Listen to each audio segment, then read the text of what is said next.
정확하게 얘기하면 이건 아니죠. 예, 오늘 함께 해주신 여러분 반갑습니다. 환영합니다. 감사합니다. 방송 시작 전에 세 가지만 먼저 좀 말씀을 드리겠습니다. 하나는 제가 방송 시작할 때는 광고 안 하는데 오늘은 조금 말씀을 드려야 되겠습니다. 그제까지 이제 설 선물 배송 다 마감이 됐거든요. 그런데 더 나함 제품만 오늘 아침에 주문한 것까지는 배송이 가능하다고 합니다. 그래서 혹시 설에 떡국 혹시 아직 준비 안 하신 분은 더 나함에서 고기 듬뿍 곰탕 떡국 세트는 12시 이전에 주문하신 분에 한해서는 발송이 가능하다고 하거든요. 그래서 미리 말씀을 드려야지 12시 넘으면 못하니까. 그래서 제가 말씀을 드립니다. 시간이 얼마 안 남아서 하시라고 말씀을 드립니다. 고기 듬뿍 곰탕 떡국 우리가 지난주 금요일 날 먹방 했는데 참 좋아요. 맛있어서 혹시 떡국 안 하신 분은 선물도 뭐 하실 수 있고요. 두 번째는 노병정어리 님이 아침에 댓글창에 올려주신 글인데요. 정치 1번지 생방은 오늘이 마감이고 설 명절에는 녹방이 오니 미리 인사드립니다. 백운기 앵커님, 이은주 반장님 그리고 정치 1번지 찐팬 여러분 새해 복 많이 받으시고 건강하십시오. 우리 정어리언님들은 역시 정어리TV 주인이시고 그래서 그런지 정어리언님들 모두가 대변인이고 모두가 스텝이고 모두가 백운기고 그러신 것 같습니다. 정확합니다. 예, 생방송은 오늘까지 하고 이제 월화수 설 연휴 기간에도 여러분 찾아갑니다. 그래서 어제 녹화했고요. 오늘 또 녹화하고 그러는데 누구 녹화하는지는 제가 어제 말씀드렸죠. 순서를 말씀을 드릴게요. 월요일 날은 역사학자이면서 국회의원인 김준혁 의원님 모시고 대한민국은 역사적으로 또 세계사적으로 어디쯤 가고 있을까 하는 것, 그리고 우리가 지금 내란 청산하고 있는데 이 과정에서 놓친 것은 무엇일까 좀 깊이 성찰해보는 그런 시간을 가지려고 합니다. 매우 의미 있는 시간이 될 겁니다. 그리고 화요일은 설날이잖아요. 설날은 되게 좀 운세도 보고 그러는데 철스트라다무스 이병철 변호사 모시고 10가지 질문을 던졌습니다. 그래서 그 예언을 한번 들어봤는데 어제 녹화했거든요. 제가 스포를 할 수가 없어서 말씀을 안 드리는데 보지 마세요. 속상할 수 있어요. 한번 봐보십시오. 우리가 왜 이렇게 뭐 운세도 보고 그렇게 합니까? 안 좋은 뭐가 나오면 대비하려고 하는 거죠. 그래서 왜 대비가 필요한가 하는 생각을 할 수가 있다. 그리고 이제 설 연휴 마지막 날은 서울시장 여론조사에서 1위를 달리고 있는 정원호 성동구청장 만나서 정원호가 꿈꾸는 서울은 어떤 것인가 한번 들어보려고 합니다. 설 연휴에도 이렇게 계속해서 여러분 찾아뵐 거니까요. 함께 해 주시고, 다만 이제는 여러분들 유튜브를 많이 아셔가지고 뭐 어떤 방식인지도 아시죠? 프리미어스라고, 그러니까 이제 시간을 맞춰서 올리는데 라이브처럼 들어오셔가지고 댓글도 참여하실 수 있고 그렇게 하거든요. 근데 댓글창은 미리 열어놓지는 않고 한 3분 전부터 이렇게 해놓겠습니다. 그래서 11시부터 함께 하시면 된다 하는 말씀을 드립니다. 세 번째는 오늘 2부에 조국혁신당의 조국 대표 인터뷰합니다. 이제 저희가 출연자들 미리 이렇게 예고도 하고 그렇지 않습니까? 근데 몇 분께서 조국을 왜 부르냐? 조국 부르면 나 갈란다. 그런 분들이 계시는데 그러지 마세요. 내가 좋고 싫고 뭐 그렇게 하실 수는 있는데 이 백운기의 정치 1번지는 누구 편드는 방송이 아니지 않습니까? 이미 오랫동안 함께 해오신 여러분들은 다 아시죠? 제가 누구 편 아닌 거. 굳이 편든다면 이재명 대통령 편이라고나 할까요? 잘하니까. 근데 막 이렇게 뭐 싸울 때 저는 정말 그런 거 옳다고 생각하지 않고 바람직하다고 생각하지 않는데 누구든지 한번 궁금한 점이 있으면은 불러서 들어보고 물어보고 그래야 우리가 알죠. 그래야 비판할 것이 있으면 비판도 하고 그렇지 않겠습니까? 지난번에 김종혁 최고위원 제가 한번 인터뷰를 했는데 그때도 몇몇 분이 저런 애를 왜 부르냐 막 그러셨는데 우리가 들어보니까 저 친한계가 어떤 생각을 하고 있는지 좀 알 수 있지 않았습니까? 그리고 국힘당이 지금 어떤 형편인지도 알 수 있고요. 그래서 그런 마음으로 마음과 귀를 열고 함께 해 주십사 하는 부탁드립니다. 아시겠죠? 하기야 그때도 김종혁이 앞에는 막 한참 이야기하다가 나중에 한동훈 찬양하니까 다들 우악우악 하시더만요. 예. 자, 미리 여러분들께 좀 말씀을 드렸습니다. 오늘도 다뤄야 할 이슈가 많습니다. 패널들 소개합니다. 김유정 전 의원님 어서 오세요. 네, 안녕하세요. 반갑습니다. 김종욱 전 민주연구원 부원장님. 네, 안녕하세요. 어서 오세요. 새해 복 많이 받으십시오. 새해 복 많이 받으시는 것은 마지막에 인사를 우리가 하고 헤어집시다. 죄송합니다. 아니, 죄송할 건 없고. 시작부터 이렇게 저를 참 며칠간 못 좋을 걸 생각하니까 조금 제가 입이 근질근질하네요. 오늘 그 마침 이제 먹방이 없고 바로 또 2부 인터뷰가 있는데 김종 원장님 배탈이 났다고 그러는데 잘 됐네요. 고급지게 좀 장염이라고 설명을 해주십시오. 장염? 네. 장염이래요? 배탈이라기보다 장염인 것 같습니다. 약 받았어요? 어제 다행히 집에 약이 있어서 약을 좀 먹었는데 오늘은 좀 괜찮은 것 같아서 야 다행이다. 조국 대표가 와서 먹방을 안 하니까 조국 대표가 좋은 게 아니라 먹방을 안 하니까 좋다 이렇게. 병원에 가봐요. 네. 약만 가지고 하는 것보다 그래도 병원에 가서 진료를 받고 그리고 일단은 뭐 이렇게 드시지 말고. 예, 명 따르겠습니다. 네. 옛날에는 장염이나 이런 거 걸렸을 때는 맑은 된장국에 쌀죽 이게 제일 좋다고 어머니가 그래서 그렇게 하면은 많이 좋아지고 어떤 위장에 부담이 안 가는 예, 거예요. 요즘 뭐 죽집들 많이 있으니까요. 예. 감사합니다. 말고 그냥 쌀죽 뭐 네. 감이 된 거 말고 명 그거 따르겠습니다. 드시라고. 네, 명 따르겠습니다. 우리 김종욱 원장님이 힘이 나야 우리 정어리 TV가 힘이 나죠. 자, 박영식 시사 에디터님 어서 오세요. 네, 반갑습니다. 박영식입니다. 반갑습니다. 네. 자, 김용남 전 의원은 열심히 오고 계시고 오면은 소개해 드리도록 하겠습니다. 어제 재판 보면서 어떠셨어요? 맨 처음에 하도 요즘에 말도 안 되는 재판이 계속 나오니까 참 조마조마한 마음으로 봤죠. 그런데 쭉 이렇게 읽어가는데 너 이것도 잘못했고 이건 인정되고 그래서 재판 똑바로 하는구나 그랬다가 또 막판에 뒤통수를 맞았죠. 15년 구형했는데 절반도 아니고 7년. 이중관 부장판사가 한독수 선고한 것에 따지면은 3분의 1도 안 되죠. 7~3은 21이니까. 네, 23년. 23년인데. 도대체 아무리 뭐 판사 마음이고 고무줄이라고 하지만 저렇게 할 수 있는가 그런 생각이 들었어요.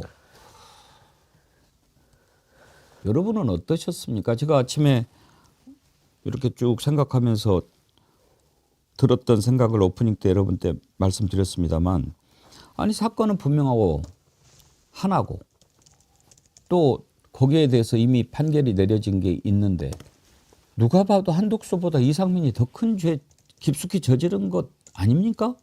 그런데 어떻게 그런 판결을 내리는지 아무리 생각해도 좀 이해가 안 돼요.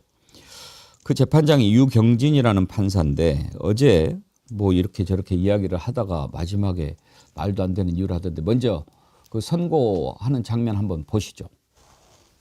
더군다나 비상계엄이 선포되자 다수의 시민들이 국회로 모였고 내란 행위에 대한 지시를 받은 경찰의 지휘관들과 그 소속 인원들은 소극적으로 임무를 수행하며 그 지시를 사실상 거부하기도 했던 점에 비추어 볼 때 피고인이 평균적 법감정을 가진 사회 일반인으로서도 윤석열, 김용현 등의 비상계엄 선포 및 그에 따른 후속 행위에 위헌, 위법적인 요소가 있었음은 충분히 인식할 수 있었다고 보입니다. 피고인이 내란 중요 임무로 수행한 행위는 소방청에 대한 전화 한 통이고 결과적으로 특정 언론사에 대한 단전단수 조치가 실제로 이루어지지 않은 점 등을 고려하고 그 밖에 이 사건 변론에 나타난 모든 양형 요소를 종합적으로 참작하여 피고인을 징역 7년에 처한다. 이 사건 공소 사실 중 직권남용, 권리행사 방해의 점은 무죄.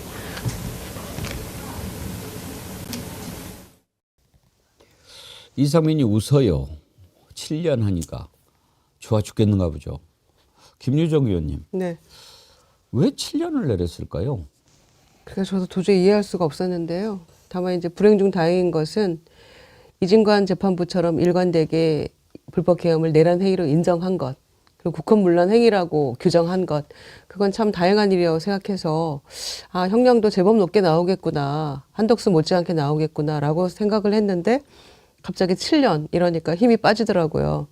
근데 그건 마치 이 내란 중요 임무 종사자라는 이 무거운 죄에 대해서 그냥 일반 사건처럼 취급한 거라는 생각이 들어요. 갯돈 떼먹고 달아난 사기꾼이 7년이라는 거 아닙니까? 그런데 어떻게 그것과 같은 7년을 판결을 할 수가 있는지에 대해서 매우 실망은 했고요. 지금 저 마지막에 웃는 장면이 이 판결이 가지고 있는 모든 것을 담고 있는 장면이 아니었을까 생각해요. 물론 방청석의 가족들이 방청을 하면서 아빠 괜찮아 사랑해 이렇게 외쳤다는 거예요. 뭐 힘내라 이러면서. 근데 그 얘기를 듣고 미소를 지었는지는 모르겠습니다만 한숨 돌린 거 아니겠어요. 한덕수처럼 혹은 비슷하게 그 이상으로 이렇게 나올 거라고 떨고 있다가 7년 하니까 본인도 안심한 거 아니겠어요. 그러니까 미소가 절로 나왔겠죠.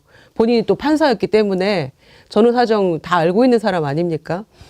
그래서 예상했던 바가 있을 텐데 아 안심했다. 또 항소하고 상고심 가면 훨씬 줄어들 수 있겠다. 이런 생각을 했기 때문에 미소가 절로 나왔던 그런 장면이 아닌가 싶어서 그 미소 때문에 우리가 더 분통이 터지던 그런 순간이었죠. 나홀로님이요. 형량 바겐세일이 유행이냐? 툭하면 반띵이네. 고작 7년 때리려고 1시간을 주절주절 씹으린 유경진 판세. 속상한 분들이 참 많으시죠. 법률가 의견 한번 들어봅시다. 김영남 의원님. 네.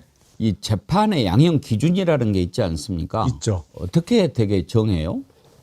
그거는 이제 대법원에서 나온 양형 기준표가 있는데 그 기준표는 있습니다만 판사들이 보통 항상 그 법관 연수나 이럴 때 그런 트레이닝을 합니다. 그러니까 케이스를 던져주고 각자 양형을 좀 결정해 봐라. 그럼 편차가 꽤 많이 나요. 그건 이제 계속 줄여가는 그런 프로그램을 운영을 하는데 그게 발생 빈도가 높은 범죄들은 어느 정도 이 키 맞추기가 돼요. 그것도 재판부별로 좀 편차는 있습니다만 그래도 그렇게 심하지는 않은데 내라는 한 번도 그런 걸 해본 적이 없거든. 또 일어날 거라고 생각 안 했으니까. 그러니까 지금 1심 재판부에 보면 비슷한 혐의로 기소된 한덕수 피고인하고 지금 이상민 피고인하고는 3배 넘게 차이가 나는 거잖아요. 예. 7년, 23년이니까 예. 뭐 3배 이상 차이가 났는데 결국엔 서울고등법원의 그 재판부, 내란 전담 재판부에서 어느 정도 키 맞추기가 돼야 되지 않을까 싶어요. 아니 그러니까 이제 상식적으로 일단 내란이라고 하는 것이 하나의 사실이지 않습니까? 네. 그리고 거기에 가담을 했고 그러면 이제 가담 정도가 제가 생각하기에는 이상민이 한덕수보다 더하다고 생각하는데 그거를 떠나서 같다고 칩시다. 같다고 쳐도 한덕수 입장에서는 얼마나 기분이 억울하겠어요. 억울하겠죠. 나는 님이 23년 자는 님이 7년 받고 아씨 줄 잘 섰다고 어떻게 23에서 7 빼면 얼마예요? 16년이야? 네. 16년을 더 빵에 살으란 말이야.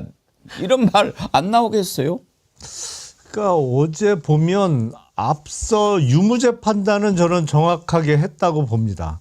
그리고 문제는 내란의 성립과 또 주요 임무 종사자로서의 유죄 인정은 뭐 각기 벌어진 일을 이제 분까지 이렇게 적시해 가면서 적절하게 인정을 했는데 제 느낌으로도 아니 명색이 지금 내란의 주요 임무 종사자인데 부하 내동한 사람도 아니고 주요 임무 종사자인데 징역 7년?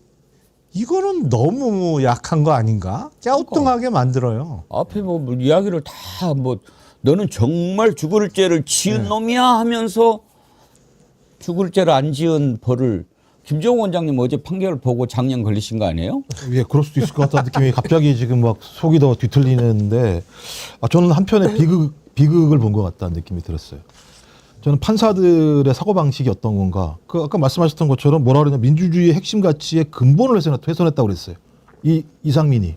두 번째, 국가 존립을 위태롭게 했다고 그랬어요. 헌정체제를 부수고 민주주의를 파괴했다는 얘기를 한 거거든요. 그런 사람한테 7년을 준다? 판사가? 그러면 7년 정도면 내가 한번 깨부실만 해. 헌정체제 부셔보지 뭐 다 먹을 수 있는데. 라고 사고할 수 있도록 양형을 준 거잖아요.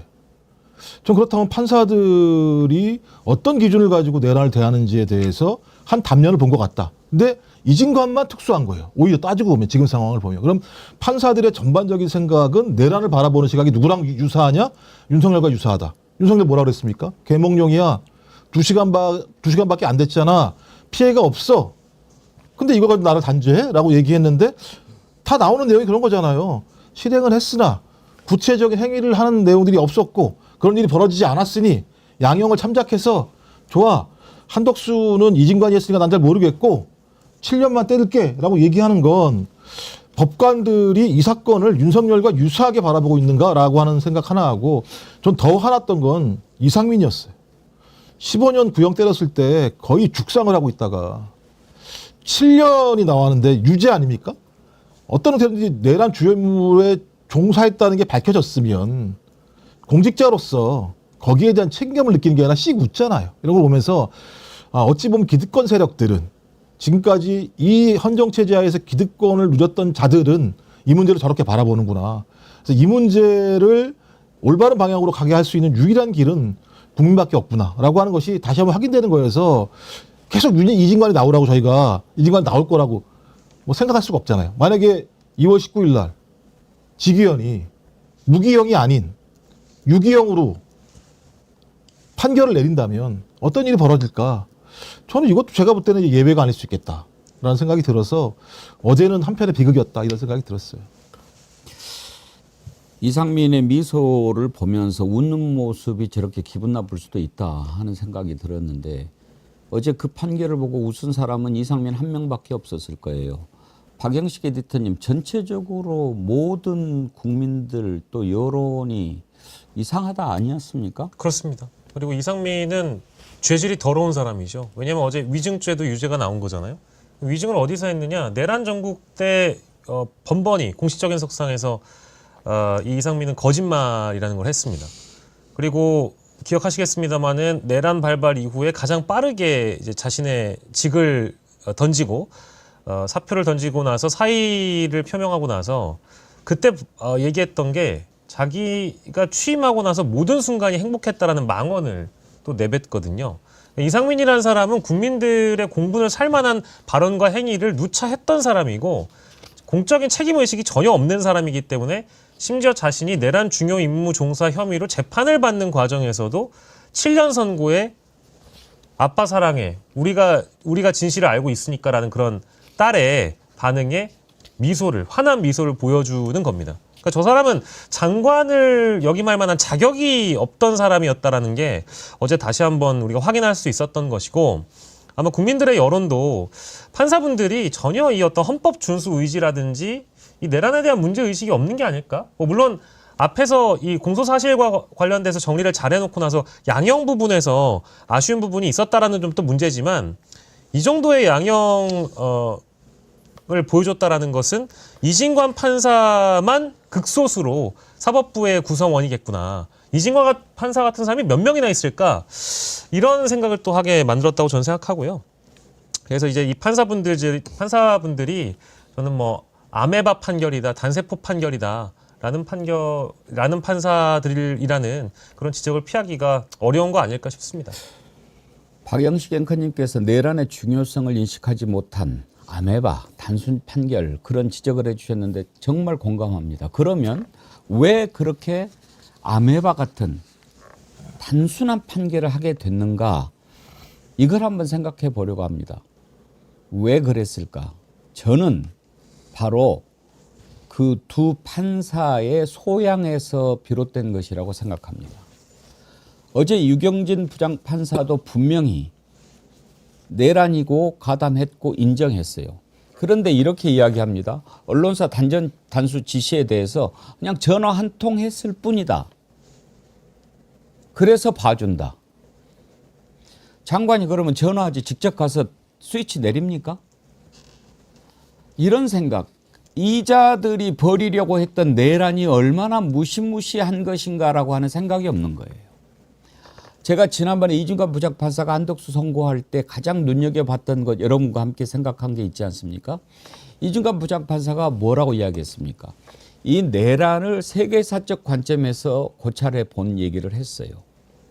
세계사적 관점에서 봤을 때 친위 쿠데타라고 하는 것이 얼마나 무시무시한 결과를 가져오는지를 설명을 하고 그런 점에서 이것은 용서할 수 없는 죄다라고 한 겁니다.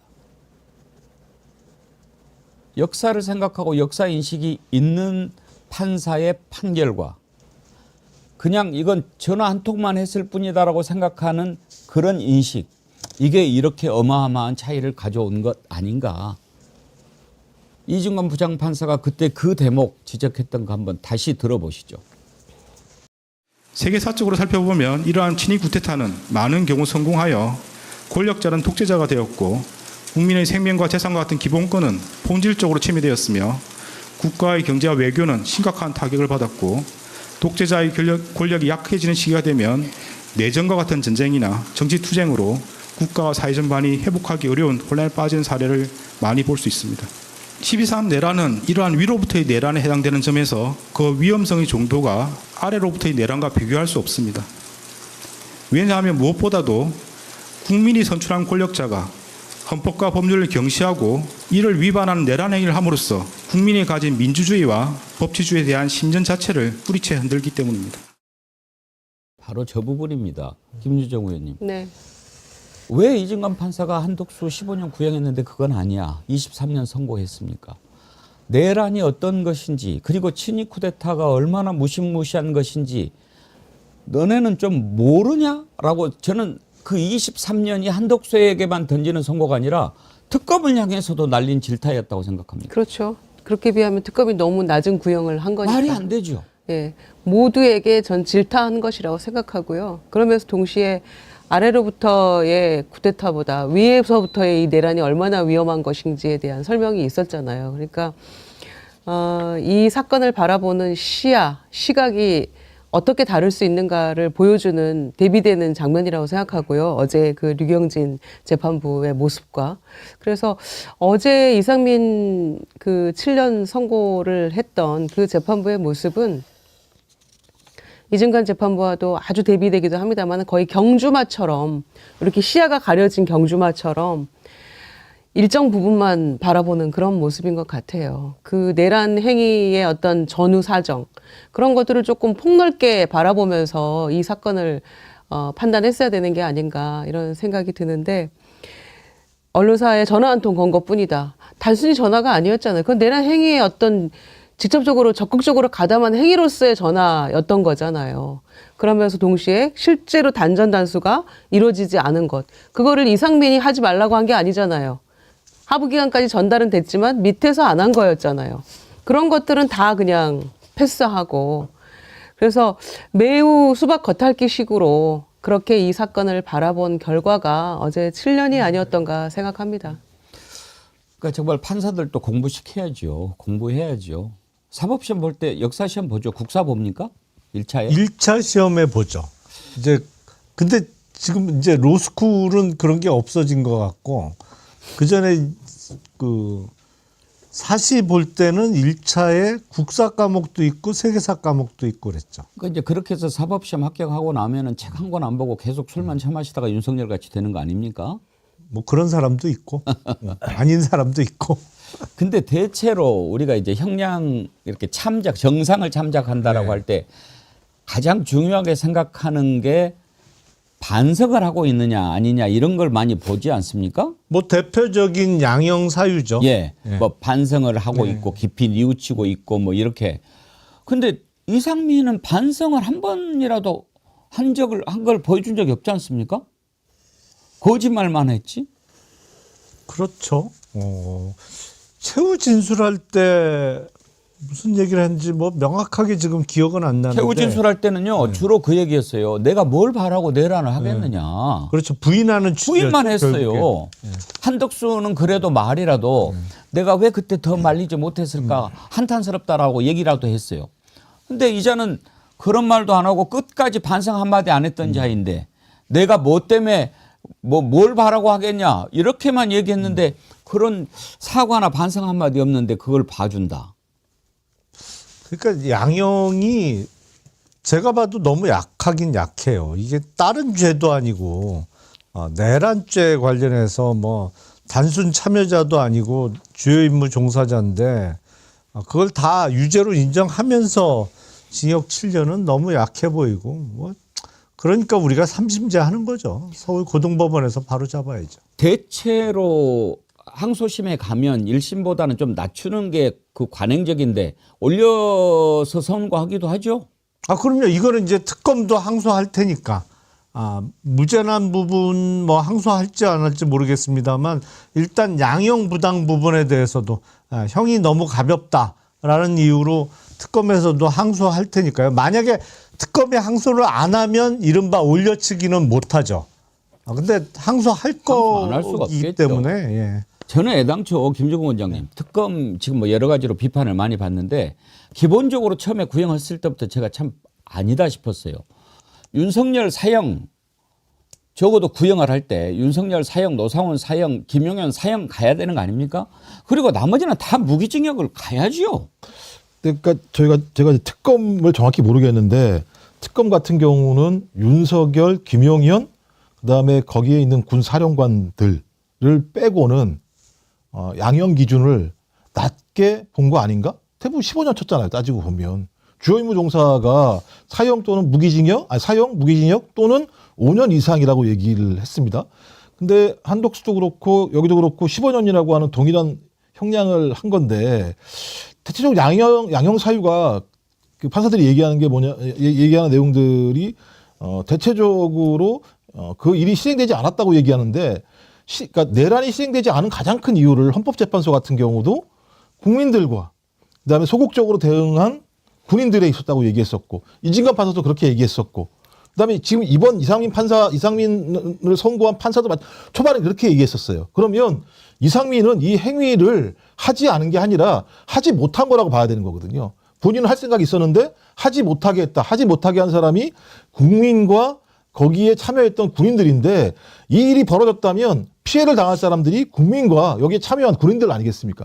좀 그렇다면 판사가 여기에 맞게 적어도 높은 구형, 특검이 높은 구형을 때렸어야 되는데 저는 느낌에 윤석열, 김용현 정도, 노상원 정도 요쪽만 양형을 좀 높게 특검에서 또 구형을 한 것 같고 나머지는 제가 볼 때는 좀 불리한 게 아닌가 생각이 들어서 제가 좀 특검 내부를 정확히 모르겠습니다만 특검 스스로도 매우 이 문제와 관련해서 소위 완벽하게 내란 문제에 대한 단죄를 통해서 한국 사회에서 다시는 이런 일이 벌어지지 않도록 해야 된다라고 하는 이런 책무 이런 부분들이 가면 갈수록 좀 낮아진 게 아닌가 생각이 들어서 답답한 측면이 있고요. 말씀하신 것처럼 뭐 예를 들면 25년 때렸으면 구형을 7년 때렸겠습니까? 상식적으로? 못 때리죠. 그렇죠. 아니, 무기징역을 만약에 구형을 했다고 칩시다. 네. 그러면 어떻게 7년 때리겠습니까? 그리고 주요 임무 종사라고 하는 게 몇 명 안 돼요. 따지고 보면 국무회에 참여했던 한 7, 8명 정도밖에 안 되는 그리고 이 사람들은 그때만 참여한 게 아니라 윤석열 정부 내내 핵심적인 사람으로서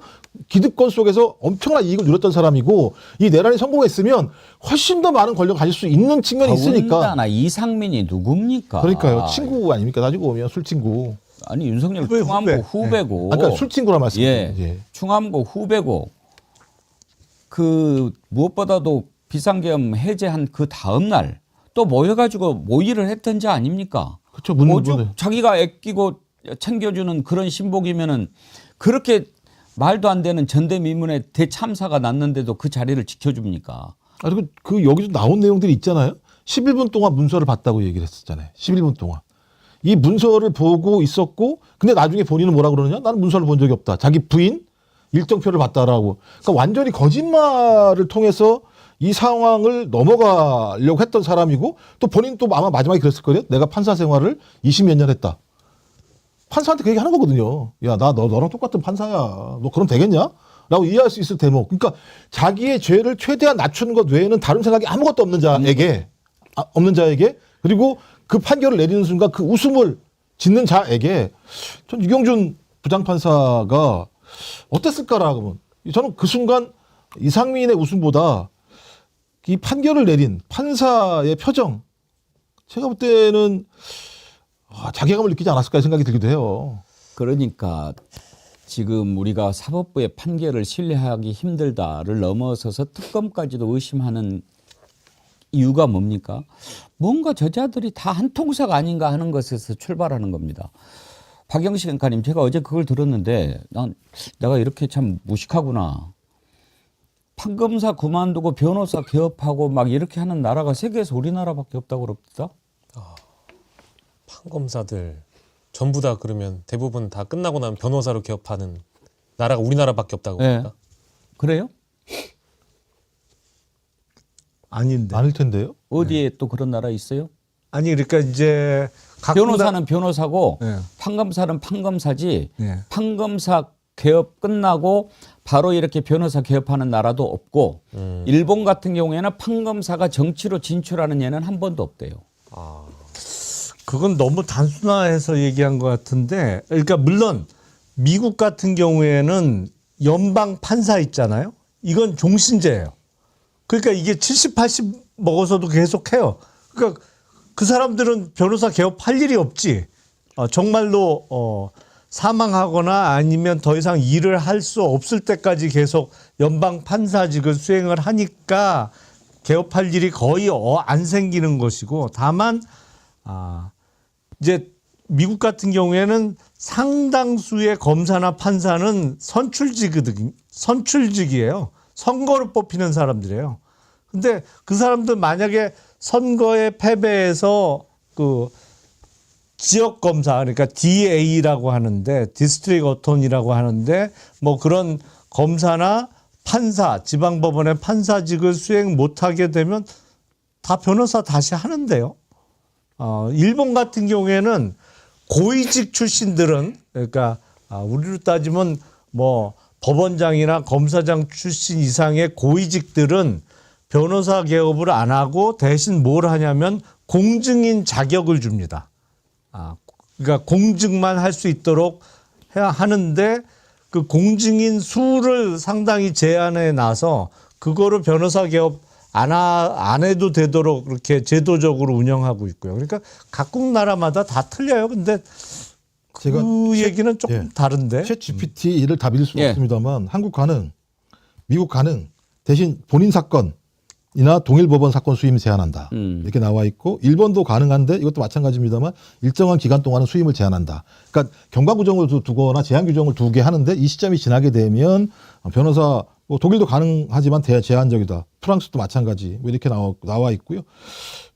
중국도 제한적이다. 뭐 이렇게 나와 있어서 제가 볼 때는 그 말씀을 들으신 분이 잘 모르고, 아니면 챗 GPT가 거짓말할 수도 있는 거니까. 그래요. 한번 확인해 봅시다. 그거는 아니에요. 예. 어제 판결은 참 많은 것을 생각하게 하는 판결이었습니다. 특히 이제 지금 재판 소원 법사위 통과되지 않았습니까? 박영식 앵커님. 네. 그 얘기가 와닿더라고요. 말도 안 되는 판결을 하면 그러면 우리는 어디 가야 되냐 하는 거. 맞습니다. 네. 이제 그 원래는 우리가 지금 3심제라고 보통 얘기를 하는데, 제가 아는 바 우리 헌법은 뭐 3심제라고 딱 규정해 놓은 것도 아니고요. 그리고 또 국회에서 이 법률 개정을 통해서 이 재판 소원 제도라는 것을 마련해서, 만약에 대법원에서 확정 판결된 사건에 준하여 만약에 헌법 법리를 두고 봤을 때 헌법을 어긴 판결이 있다라고 하면 헌법재판소가 또다시 판단할 수 있게끔 하겠다라는 건데, 저는 사실 이 제도가 필요하다고 생각을 합니다. 왜냐하면 이제 앞서서 우리가 판사들의 신분에 대해서 좀 얘기를 하긴 했습니다만은 판결에 대해서는 구조적으로, 제도적으로 개정할 필요가 있다라는 지금 국민들의 여론들이 분명히 있는 것이고요. 심지어 이제 배심원제가 적극 도입이 돼야 된다라는 목소리가 높아지고 있는 상황이고, 법 왜곡제 도입에 대한 부분도 마찬가지로 대통령이 공식적으로 언급을 할 정도로 고민해봐야 되는 시점이 됐는데, 이 판결에 대해서는 확정 판결이 나게 되면은 그 이후에 정식으로 절차를 밟을 수 있는 게 뭐 재심이라는 부분도 있긴 합니다만은 어떤 기관이 어떤 국가기관이 대법원에게 좀 제동을 걸어줄 수 있느냐, 이제 이 어떤 여론도 분명히 존재했었거든요. 그 부분을 더불어민주당이 법사위에서 통과시킨 것이 재판 소원 부분입니다. 근데 저는 이 재판 소원에 대해서 조희대 대법원장이 출근길에 기자회견을 통해서 얘기했던 것이 전 더 기가 막혀요. 국민을 팔았습니다. 국민이 피해를 볼 수 있다라는 이유로 대법원 차원에서 사법부 차원에서 숙고를 해보고 국회와 소통하겠다는 얘기를 또 했거든요. 사법부가 그동안 어떤 판사가 어떤 잘못을 하든지 자정 기능 하나 제대로 발휘한 적이 없고 판결에 대해서도 법 왜곡죄 여론이 나오고 있는 상황에서 반성과 성찰조차도 없는 상황에 재판 소원을 국회가 하겠다라고 얘기를 하니까 이거에 대해서 국민이 피해본다는 얘기를 조희대 대법원장이 하는 걸 보고 기가 막혔습니다. 예, 자 재판 소원이나 이런 부분은 다시 한번 기회가 될 때 짚어보기로 하고 다음으로 넘어가겠습니다. 살다 이렇게 기본이 안 된 정치는 나 처음 봅니다. 장동혁 국힘당 대표 본인 입으로 영수회담 하자고 그렇게 주구장창 외쳐댔어요. 그리고 간다고 얘기까지 했어요. 그랬는데 약속 시간 1시간 앞두고 못 가. 그게 개인 간의 약속도 그래서는 안 되는 겁니다. 이건 결례를 넘어서서 국민을 무시한 겁니다. 대통령 일정이라고 하는 것은 함부로 정할 수 있는 게 아니지 않습니까? 항상 이재명 대통령이 그 자리의 중요성을 강조하기 위해서 우리 1시간은 5천만 시간이다 이렇게 얘기를 하는데 어떻게 대통령과의 약속을 1시간 전에 못 가? 그것도 이유를 무슨 뭐 내가 뭐 가가지고 저기 하면 잡곡밥을 뭘 섞었느니 뭐 이런 얘기 해가지고 다 그냥 뭐 묻힐 것 같아가지고 그랬다. 아 본인이 그러면은 주도를 하면 되죠. 지난번에 이재명 대통령은 대표 때 윤석열 만나가지고 준비한 A4 용지 갖고 와서 쫙 읽었잖아요. 그래서 이니셔티브를 지었잖아요. 아, 지가 그렇게 하면 되는 거죠. 야당 대표가 대통령 만나는 것은 야당 대표한테 주어진 시간 아닙니까? 그런데 그걸 간다고 했다가 그것도 그 전날 간다고 얘기해서 대통령실에서 일정을 잡았고 그날 아침 최고위원 회의에서 본인이 내가 오늘 가가지고 민생 문제 좀 제대로 따지겠다라고 했는데 최고위원들이 야 그거 가가지고 들러리 쓰면 되겠냐 막 이렇게 하겠니까 이 사람이 중심이 없는 거예요. 거기 신동욱 최고위원 또 뭐 몇몇 사람들이 막 가지 마라고 김민수도 그러고 그거 한번 들어보십시오. 우리는 갈등 없다라는 아름다운 모습을 연출하기 위해서 오늘 청와대에서 여야 대표를 불러서 갑자기 밥을 먹자고 합니다. 우리 당대표가 이미 단식하면서 여야 영수회담을 제안한 적이 있습니다. 여기에 대해서는 아무 대답이 없다가 민주당의 내부 문제가 심각해지니까 자기네들 아름다운 화면 찍기 위해서 야당 대표 불러서 화면 만들겠다고요. 저는 반대입니다. 우리 당대표께서 이런 연출극에 결코 가서 들러리 서서는 안 된다고 생각합니다. 청와대가 우리 야당과 할 얘기가 너무 많습니다. 지금 일방적인 입법 폭주, 부동산 폭주, 그리고 물가 문제, 환율 문제, 관세 문제. 그런데 지금 오늘 갑자기 점심 먹으면서 무슨 얘기를 하겠다는 겁니까? 아니 그렇게 할 말이 많으니까 가서 이야기하라는 거 아닙니까? 그러니까요. 지금 그 얘기를 가서 하면 되잖아요. 네. 신동욱 최고가 얘기한 얘기를 가서 하면 되는 거 아니에요. 장용 대표가 당일 아침까지도 최고위원 회의에서 본인 가겠다고 얘기했잖아요. 이런저런 얘기하겠다고. 가야죠. 야당이 가장 이 본인의 어떤 정치력을 발휘할 수 있는 최고의 장소는 국회에 참여하는 것. 상임위나 본회의장에 가서. 그다음에 이렇게 좋은 천재일우의 기회를 놓쳐요. 본인이 영수회담 하자고 그렇게 얘기해놓고 대통령과 만날 그 기회에 가서 24시간 필리버스터에서 했던 말들 단식하면서 요구했던 것들을 그 자리에 가서 하면 되는 거잖아요. 그렇게 좋은 명분과 기회가 어디 있어요. 그런데 그거를 제 발로 걷어차놓고 나 들러리 서지 않을 거야. 최고위원들이 못 가게 했어. 전환길 고성국이 못 가라고 지령했는데 이렇게 얘기하면 안 되는 거잖아요. 더군다나 1시간 전 실제로는 뭐 한 30분 전이라는 얘기도 있어요. 통보를 한 거는 알려진 게 1시간 전이었고 안 간다고. 그러니까 이거는 적어도 기본이 안 된 사람 아닙니까? 친구 사이에도 30분 전 약속 취소는 있을 수 없는 일이에요. 근데 이게 대통령과의 이 오찬 약속을 제가 생각하기에는 그 단식 시작했을 때 그때 여야 대표들 다 청와대에서 만났었잖아요. 그 작은 정당들까지. 단식하면서도 그때 갔어야 된다고 저는 생각해요. 저는 요구 조건이 많고 단식하고 있지만 제가 이런 말씀 드리려고 왔습니다. 말하고 자기는 굶었으면 되는 거거든요. 그럼요. 그게 찬스죠. 나는 지금 단식 중이라 그렇죠. 이렇게 산의 짐이 네. 쌓여져 있지만 못 먹겠다. 그러면서 거기에서 이렇게 국민을 위해서 하다가 팍 쓰러지고 그러면은 완전히 장동혁 확 솟는 것이. 아니 본인이 얼마든지 자기 장이 섰는데 가서 할 수 있었잖아요. 그때도. 그런데 이번에는 셋이 만나는 자리 아닙니까? 그런데 이거를 걷어차버리고 아침까지 간다고 해놓고 또 걷어차버리고 왜 걷어찼는지 이유도 석연치 않고 찌질해요. 전부 다. 저는 이런 정치 하수들은 역사적으로 헌정사에 거의 처음이 아닐까 생각합니다. 이제 무슨 낯짝으로 만나자고 하겠어요? 더 이상 이제 청와대가 만나줘야 될 이유가 없고요. 이제 명분과 이 어떤 시발점을 찾아내기가 좀 어려운 상황인 것 같아서, 그러니까 이렇게 비상식적인 행위를 할 때는 비상식적인 추론밖에 할 수는 없는 것 같아요. 그러니까 이건 뭐 초유의 일이고, 만나자고 했던 쪽이 누구냐. 그러니까 국민의힘 쪽에 장동혁 대표가 필리버스터 할 때도 그랬고, 단식할 때도 그랬고, 사실 청와대를 만나려고 하던 제스처는 국민의힘 쪽에서 먼저 취했던 것인데, 이거를 본인들 스스로 발로 차버렸으니 다시 만날 수 있는 기회를 잡기는 어려울 것 같은데, 그래서 이거 왜 그랬을까 찾아보니까 뭐 전한길 씨가 뭐 나는 경찰 조사 받는데 어떻게 대통령 만나가지고 밥 먹을 생각을 하냐는 식으로 반응하니까 이게 급하게 최고위원들에게 좀 반박을 해달라고 해가지고 그걸 명분으로 해서 고리로 해서 이 오찬을 취소한 건 아닐까 싶고요. 하지만 저 결론적으로는 박수 쳐드리고 싶습니다. 아주 잘하고 있습니다. 이렇게 하면 국민의힘 지지도는 더 빠질 것이고 지방선거에서 중도위원 확장이라든지 이런 건 요원해지지 않겠습니까? 그러니까요.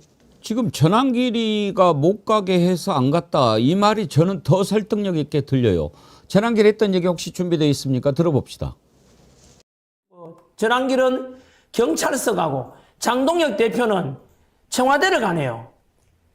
장동혁 대표님, 김민수 최고위원님, 저는 장동혁 대표님을 당대표 뽑는데 전한뉴스가 힘을 합쳤지 않습니까? 전한길이 내일 경찰서 앞에 가면은 청와대에 갈 게 아니라 전한길을 응원하러 와야 되는 거 아닌가요? 그래 놓고 전한길 보고 무조건 장동혁 지지해달라고요? 당신도 내 어려울 때 나를 도와줘야 될 거 아니에요? 이 대한민국의 공당이 이제 저렇게 돼버렸습니다. 그러니까 이게 뭡니까? 아니 그러니까 장동혁 대표는 그냥 한마디로 표현하면 함량 부족이에요. 그리고 워낙 약체 당대표인 거죠. 왜냐면 유튜버들한테 발이 묶여갖고 꼼짝도 못해. 그럼 시키면 시키는 대로 하는, 어떻게 보면 이렇게 줄 달려 있는, 줄에 의해서 조정당하는 그 인형 같은 형편인데, 처음에는 뭐 마치 뭐 부부 싸움을 했는데 옆집 아저씨 부르는 격이라 안 간다 이런 이유를 댔다가 이게 너무 궁색해 보였는지 그 전날 법사위에서 통과시킨 뭐 재판소법이나 이런 거 민주당의 일방적인 법 통과에 때문에 망친 거다 이거는. 그러면서 안 간다고 했는데, 만약에 주장대로 민주당이 일방적으로 입법을 밀어붙이고 있는 게 문제라면 더 가야죠. 가서 청와대 가서 대통령 만나서 이거 국회에서 통과되더라도 대통령 거부권 행사해야 됩니다 라고 딱 고리를 걸어놔야지. 제가 보기엔 진짜 함량 부족해요. 할 줄 몰라, 할 줄 몰라. 네. 그 밥상을 걷어차도 정말 그렇게 배짱이 좋으면 청와대 가서 밥상 걷어차면은 더 먹히는 거 아닙니까? 아니 거기 이제 경호원들이 있기 때문에 쉽지 않아요. 근데 저는 장동혁이라는 사람이 자기가 뭔 말을 하는지 잘 모르는 것 같아요. 뭐라 그랬냐면 그 전날 서문시장 갔잖아요. 아마 서문시장 간 이유는 빌드업 한 걸 거예요. 야, 서문시장 갔더니 뭐 힘들어 죽겠다고 그런다. 원성이 심하다. 너 뭐 정치 잘한다고 그러고 국정운영 잘한다고 그러는데 전혀 아닌 것 같다. 이 얘기 하려고 그랬었고, 그다음에 그 당일날 아침에 뭐라 그랬냐면 제가 밤새 고민했습니다. 밤새 고민해서 찾아가서 민생을 얘기하기로 했습니다. 밤새 고민했대.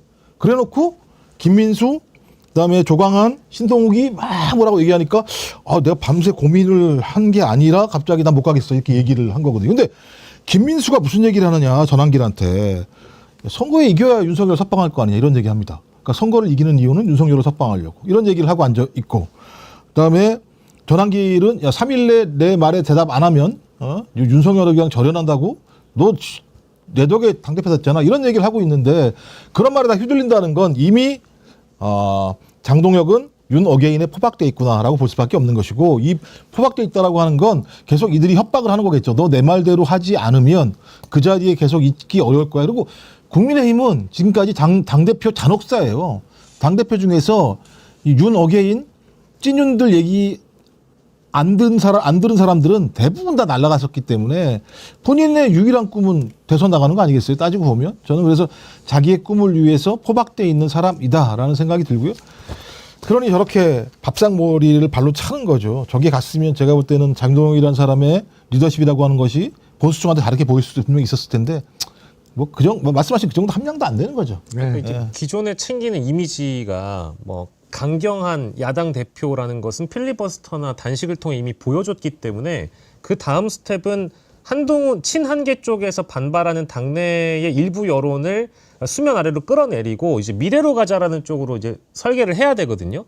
그렇기 때문에 이 어떤 오찬 회동이 더 중요한 자리였고 뭐 지방선거를 목전에 두고 외연 확장이라든지 그리고 미래를 가는 당대표, 민생을 걱정하는 당대표 이제 이 이미지를 가져갈 수 있는 아주 좋은 기회였는데 이걸 스스로 차버렸기 때문에 오히려 이제 친한계들 더 신나는 거죠.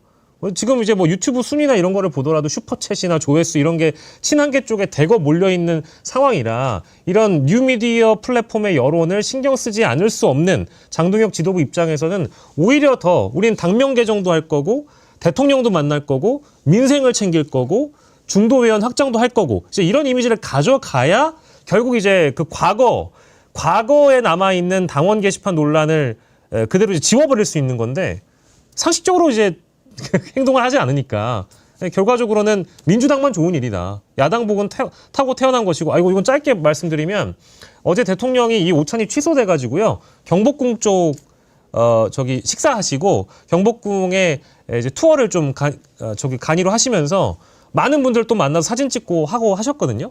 그분들 입장에서는 장동혁 대표가 너무 고맙죠. 그런 거 보면. 뭐 지금 그렇게 한 뒤로 여론조사를 한 것은 아니지만 아마 더 올라갔을걸요. 오늘 아침에 갤럽 여론조사 나온 거 보니까 이재명 대통령 지지율이 더 올라갔더라고요. 한번 띄워봐 주시겠어요?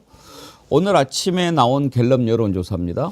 지금 63%가 나왔는데 최근 지금 8월부터 보면 63이 최고인데 조금 빠졌다가 다시 올라갔어요. 그리고 부정은 26까지 내려갔고 국힘당은 20%대인가 뭐 지금 되더라고요. 22% 나왔어요. 정확하게 민주당 지지율의 절반 나왔어요. 딱 더블 스코어군요. 네. 예. 지금 이렇게 나오는 상황입니다.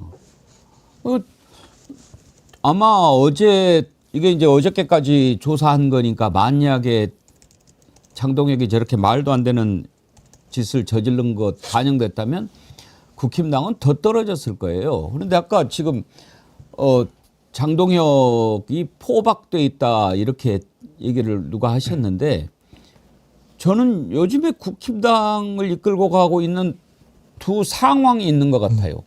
아까도 전한길이 야 엄마 너는 내가 지금 경찰서 가는데 넌 청와대 가서 밥 먹냐? 그러니까 이제 더 못 가고 또 하나는 그러니까 좌한길 우성국 뭐 이 정도 되는 것 같아요. 고성국이가 또 지 마음대로 하더만 야 이거 잘라 그러면 자르고 이번에 장동혁이 대구 서문시장 갔다 왔잖아요. 그쪽은 뭐 힘만 빠지면 서문시장 가더만 가가지고 뭐 먹고 그러는데 막 뭐 윤어게인 하면은 안 돼요 막 그러니까 거기에 이인선? 네. 이인선 의원이 대구 대구 지역구 의원이죠. 예. 네. 아, 저것들 뭐 이러니까 그걸 가지고 폐륜적 발언을 했다고 고성국이 자르라고 그러는 거예요. 그거 한번 보여주세요.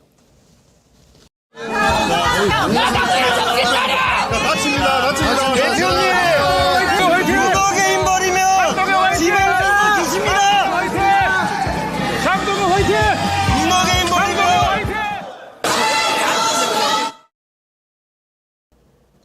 고성국 얘기는 없나요? 저걸 보고 폐륜적 발언을 한 자니까 징계를 해야 된다고. 저것들이 아직도가 폐륜입니까? 말 잘한 거죠.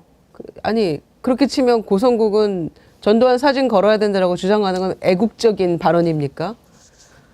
아니 그래도 역사가 있는 이 보수 정당이 고성국, 전한길 이런 사람들에게 휘둘리면서 이런 방향으로 간다는 게 이게 말이나 되는 얘기가 저는 뭐 보고도 믿기지 않는 그런 모습들이고요. 아까 전한길 씨 같은 경우에는 나는 경찰서 가는데 넌 청와대 가서 밥 먹냐? 본인이 경찰서를 왜 가는 거죠? 이재명 대통령에 대한 허위사실 유포한 것 때문에 조사받으러 가는 거 아닙니까? 그런데 무슨 뭐 독립투사라도 되는 듯이 그래서 지금 경찰서 가는 듯이 얘기를 하고 있잖아요. 그런 두 사람한테 휘둘려가지고 가는 이 장동혁 대표의 모습이 이인선 의원이 그래도 제가 보기에 TK 쪽의 윤핵인 세력 중에 한 사람이었는데 지금 그렇게 외치는, 지금도 외치는 그런 사람들 보면서 저것들이 아직도 저러고 있네라고 한 거 아닙니까? 그러니까 그게 대구 민심의 반영이라고 저는 생각해요. 이런 모습에 대해서 서울시장 굉장히 썰렁하고 했다는 거 아닙니까?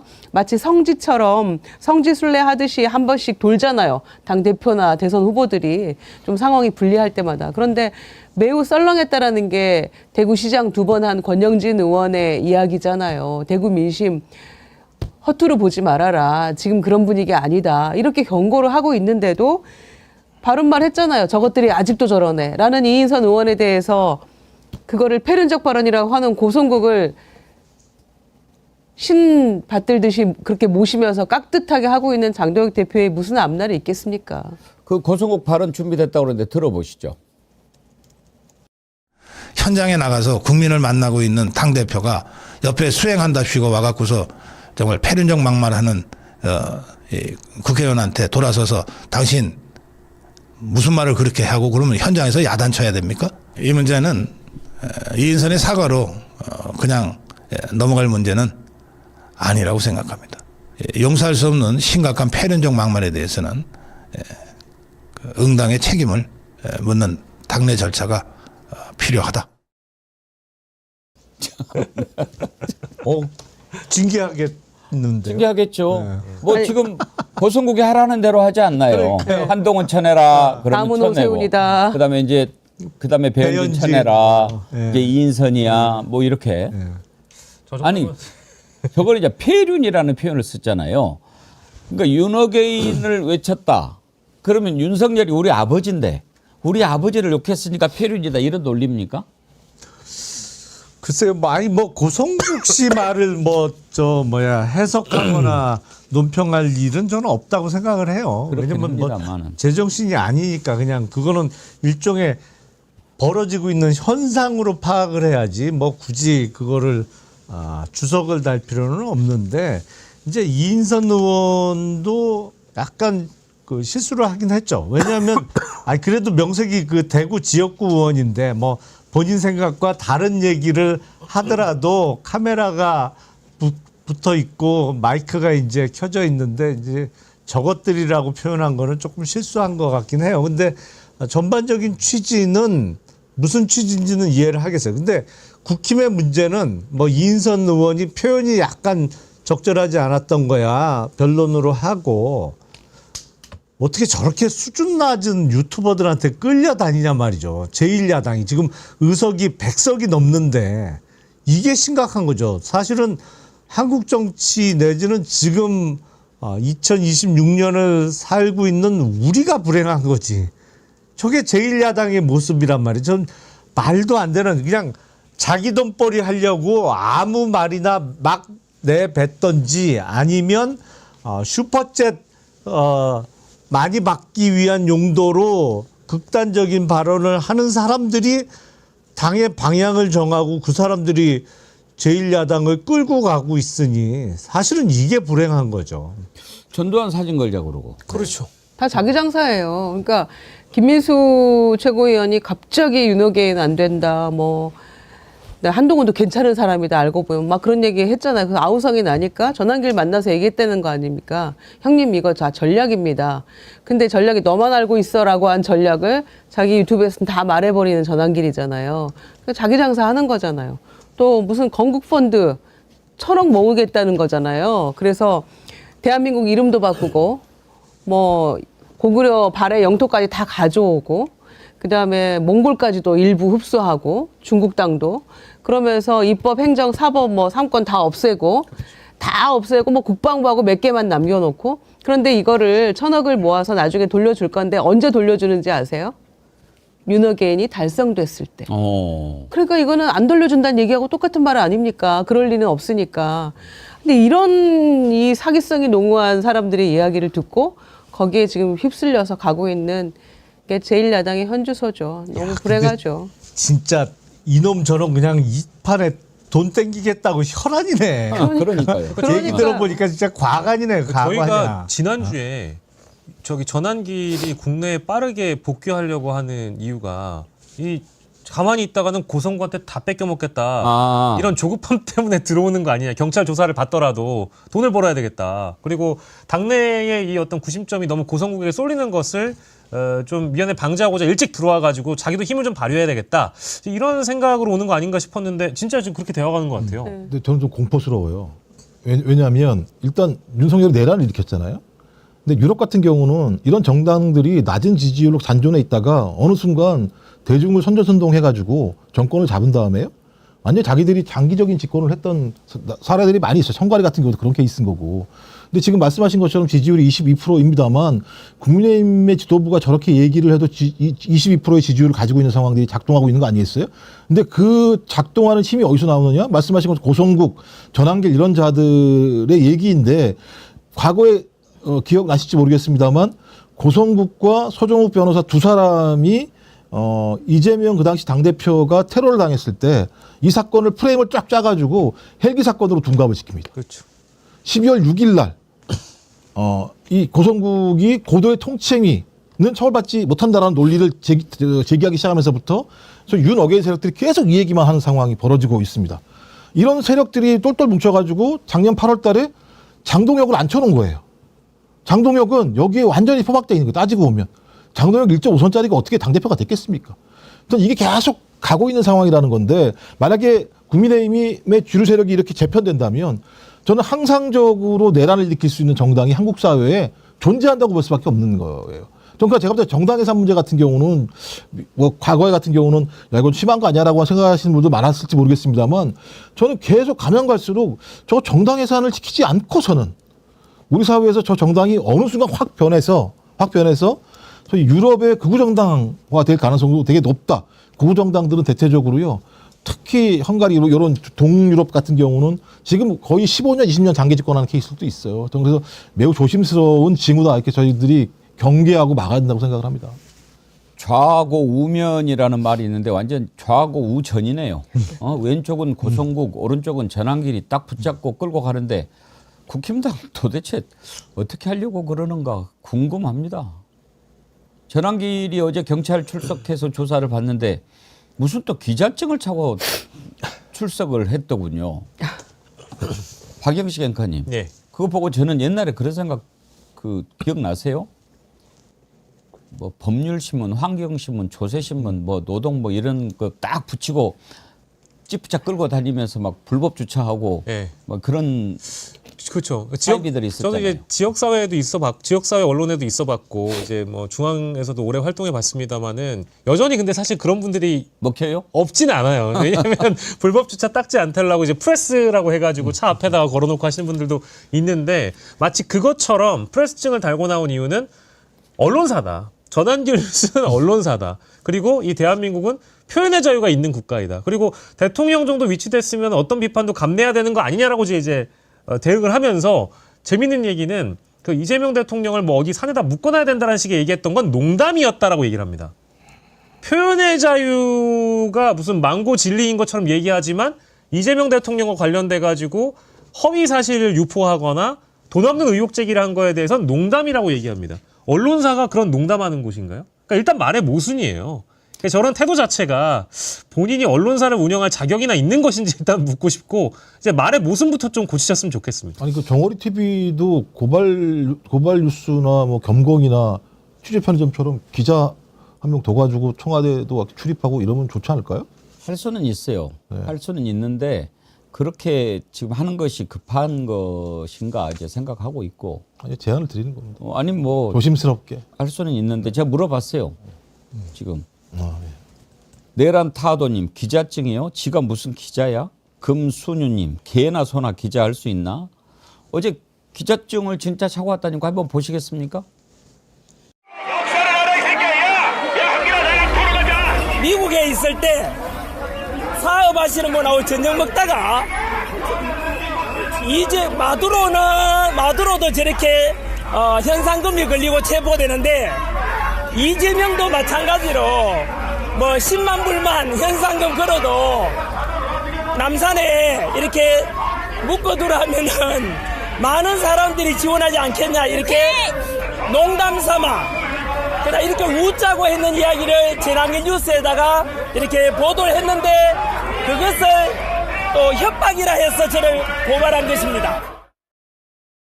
지금 전환길 옆에 있는 게 김현태 김현태. 맞죠? 예. 선글라스 쓰고 있는 게. 707. 예. 어머 정말 아이고 사람 참. 순간에 망가지는 게. 제정신이 아니네. 저 현장에 가보면 이제 자유한길단이라고 해가지고 예. 지지자분들이 이렇게 피켓 들고 계셨고 그리고 이제 저분이 항상 이제 주변에 자기의 그 어떤 동조 세력들을 데리고 다니시긴 하더라고요. 저런 식으로. 그래서 주변에서도 보면은 수많은 유튜버가 저 현장을 취재하면서 자유한길단을 비롯한 전환길 뉴스를 추종하시는 분들이 언론의 자유를 막지 마라. 이재명 정부의 핍박이다. 언론 탄압이다. 이런 식의 이제 대부분 방송을 하셨더라고요. 근데 저런 인간들이 나라 말아먹어요. 왜냐하면 건국 들고 나왔잖아요. 건국이라는 용어는 이승만과 있다 있는 거거든요. 그러니까 상해 임시정부의 정통을 인정하지 않는 역사를 왜곡하는 자들이에요. 그러니까 자기들이 가지고 있는 내란 세력들을 통해서 역사의 중심을 세우겠다고 얘기하는 자들이니까 저런 자들은 헌정 파괴범이거든요. 헌정 파괴범들한테는요 사상과 표현의 자유를 갖다 용인하지 않아요. 말도 안 되는 소리인 거죠, 저거. 근데 좀 심각하네요. 이 사진 한번 띄워봐 주실래요? 전환기라고 김현태가 같이 선글라스 쓰고 윤석열 무죄하고 정말. 어딘고? 이야 참 저건 블랙 코미디라고 하죠 대체로 저런 거를. 저 보디가드 아니에요? 전환길 보디가드 하는 거 아니에요? 김현태가 따지고 보면? 하는 거 보면? 아니 근데 블랙 코미디는 이게 숨겨져 있는 위트나 뭐 이런 거라도 있는 거지. 저거는 그냥 제정신이 아닌 조합인 거죠. 그리고 블랙 코미디는 사실 재미가 있어야 되거든요. 근데 재미가 없습니다. 예, 아이고 참 이제 내일 모레 즐거운 설 연휴가 시작이 되는데 마지막에 눈을 좀 더럽혀서 죄송합니다.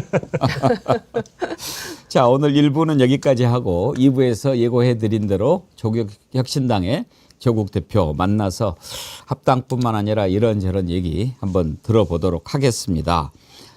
자, 함께해 주신 김유정 의원님, 김영남 의원님, 김종욱 원장님, 박영식 앵커님 감사드리고 설 명절 잘 보내십시오. 네, 새해 복 새해 복 많이 많이 받으십시오. 받으세요. 감사합니다.